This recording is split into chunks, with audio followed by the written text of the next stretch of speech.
All right, let's talk Miami Dolphins. This is a team obviously making some big changes towards the future. They already made, of course, the biggest move in a long time with the removal of Chris Greer, but they're not done making massive moves, kind of sliding under the radar, but I think these are critical for the Dolphins' future. We'll break all that down in just a second. But first, I'm Nick, and this is Saturday Morning Inspection.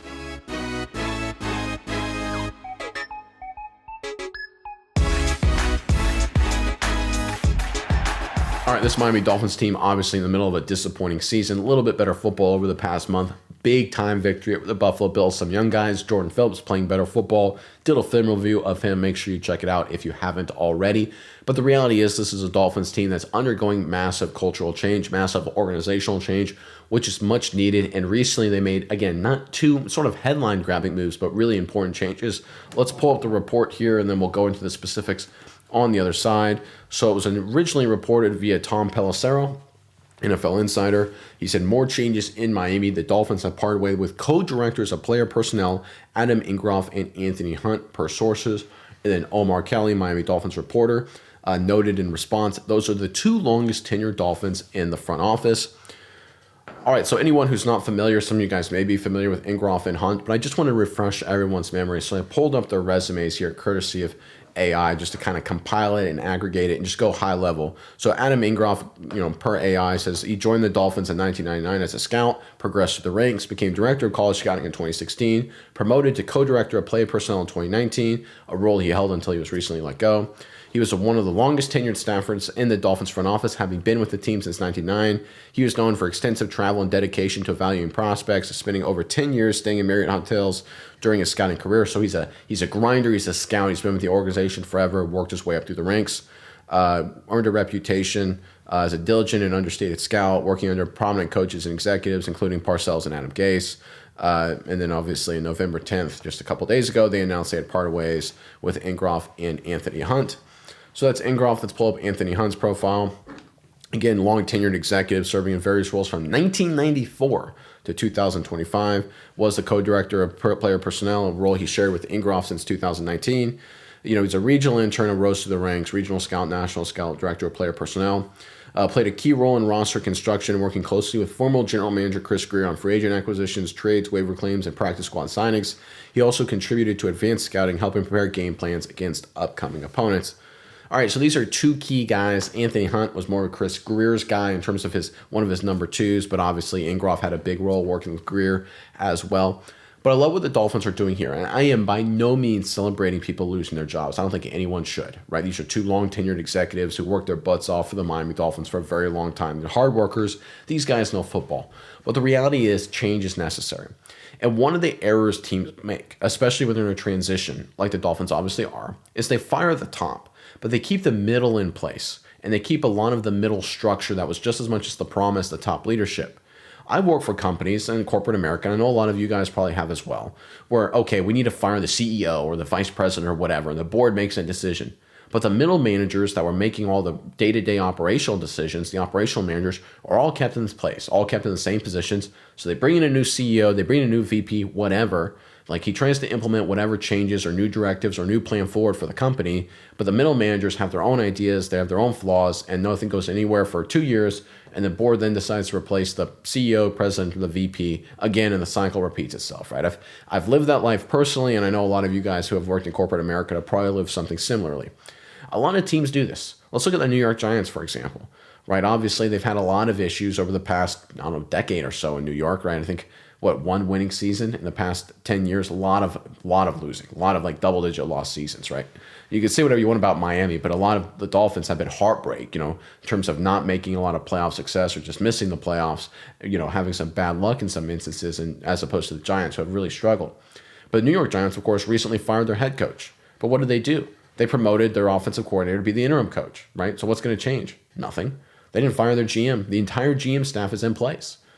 Right, so again, and then that GM staff was brought in with their head coach, right? A lot of those guys, those hires, they've been there for a long time, just like you look at Ingroff and Hunt here. The reality is you have to be willing, if you want to change the organization, you have to be willing to make organizational changes, not just at the top, but at the middle. And obviously the owner isn't going to fire himself, so if you don't like the ownership group, tough toenails, that ain't changing. But if you are going to get changes throughout the organization, it has to happen at the top, it has to happen with the middle. And that's exactly what the Dolphins are doing here, which I think is the right move to make 100%. There's also the reality that the Dolphins want to hire a new GM. Obviously, they fired Chris Greer. But if you had kept middle managers in, a lot of good GMs, especially talented ones that were available, would have said, listen, why did we keep these middle executives in that were Chris Greer's guys, right? Why did we keep them in place for a long time? I don't want them to be there, right? I want them gone right away. No one wants to come in as a new hire, a new executive, a first-time GM, or even a repeat GM, and clean house and fire people, right? I talked to just had a chance to talk to an executive a long time when I was much younger in my day-to-day job as a corporate career, and I asked, why is it that executives come in and they like to fire people right off the gate? And he told me this. He said, no one does. Everyone hates it. It's the worst part of the job. People just feel like they have to because the old guys weren't willing to. And because they're the new guy and they have some momentum, right? Everyone's going to, at least their bosses, the board will forgive them. They can do it, right? It's one of the reasons why sometimes they make that change. But no one likes to. He says it gets your career started off in that new position off on a bad note, right? You're the guy who brought in and fired everybody's best friend, right? It's a tough position. Then you got to rebuild from scratch. It's hard to do. It's hard to clean house. To come in and be the guy to clean house right away, not easy. I'm going to give the Dolphins some credit here. They're cleaning house for the new GM so that the new GM doesn't. It'll make their destination much more desirable, right? Which I think is the right approach to make. You want to make everything perfectly suited for the new GM. And that's exactly what the Dolphins are doing here. Same reason why I think they fired Chris Greer in the middle of the season. They want to leave no stone unturned. They want to say, listen, this is a new day for the entire football operations side. So whoever we hire to be the GM, you're going to have the say in everything. You're not going to be the hatchet man. You're going to come in and be the hire guy. You're going to be the shifter guy, the culture changer, the operational changer, and the true leader of this football team. And that's exactly what we want you to do. Now, there's been another element to this, of course. It's about keeping on Mike McDaniel as the head coach. A lot of people have said, very publicly, why would you fire Greer and keep McDaniel as the head coach? Now, why would you fire middle-tier executives and keep McDaniel as a head coach? And I think the reality is, and I think it's smart for Miami, is you want to have the new potential GMs to evaluate the personnel effectively ahead of time. One of the things that can happen when you fire the head coach and you bring in an interim guy is that teams change up how they play. Right, they change stylistically. They become, sometimes completely different depending on the interim. Right, they go from whatever offense and strategy McDaniel had to something completely different. So now, if you're a new GM, who do you evaluate? How do you evaluate these players? Right, you have some volatility. Maybe your interim guy runs a lot of fake punts. Maybe he does a lot of, he's super conservative or whatever, and it's a complete change in the style that McDaniel built. Good or bad. And so a new GM, you come in, you're like, okay, I don't know how to evaluate these players. Keep the coaching staff constant. Right, let them work through their strategies. Allow the new GM that you potentially hire evaluate the players as they develop and play through the course of the entire season with some stability. And I think that's the right approach. Right, there's a famous quote from Tom Moore, who was the offensive coordinator for the Indianapolis Colts. Right, when Peyton Manning was there, and he would famously never give the backup quarterback any reps during practice. It would just be Peyton Manning would take all the reps. And someone once asked him, it's like, hey, what happens if Peyton Manning gets hurt, right? Shouldn't you give the backup some reps just in case? And I'm going to, paraphrase him a little bit here, but he said, listen, if 18 Peyton Manning goes down, we're screwed. And we don't practice screwed, right? One of the things that can happen when you fire a coach and bring in an interim, you create this weird situation that's not real, right? It's like if Peyton Manning goes down with an injury, right? You're screwed anyway, so it's not a fair evaluation of the team. If you fire the head coach and bring in an interim and he changes some things, it's not a fair evaluation of the team. It's a short-term stopgap, of course, that doesn't give any GM or any executive a real shot of what players are good, what players are bad, what changes need to be made. The Dolphins, to their credit, every single move so far this season after the disappointing start has been perfectly suited for their next GM and his staff, the people he brings in and promotes to get it right, as well as the next head coach. Most likely, Mike McDaniel is gone. We all understand that. Now, I don't know who the next head coach will be. It'll probably be a completely different change. I know a lot of people like Anthony Weaver as a coach. I think he's a good DC. But the reality is he's McDaniel's guy. We'll have to see what the new GM does.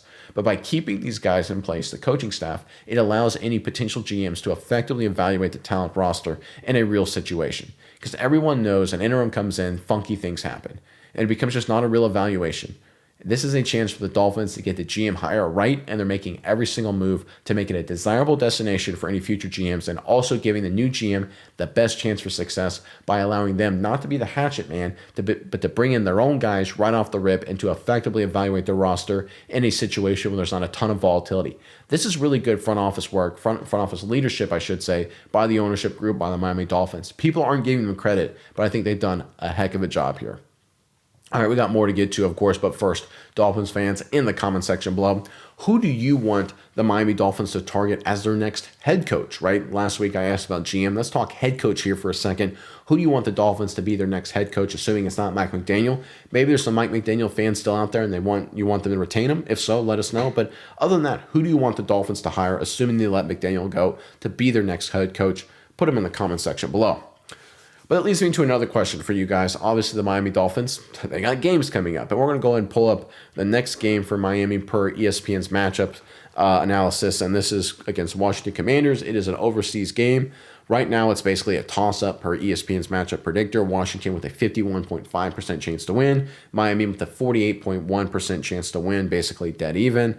The Dolphins have a 2.5 point, or are a 2.5 point favorite, which is very narrow. The Dolphins officially the home team, even though it's overseas.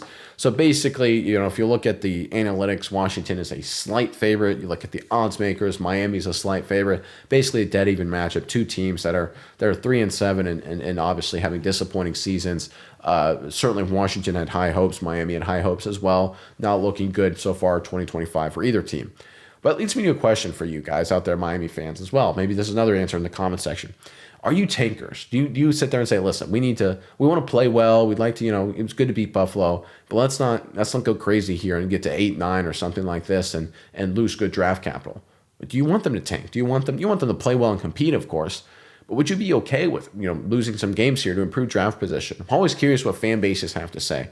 I'm not an accelerationist by just nature. Accelerationism being, hey, listen, the more rapidly we go bad, the quicker we can make change. That's what tanking essentially is.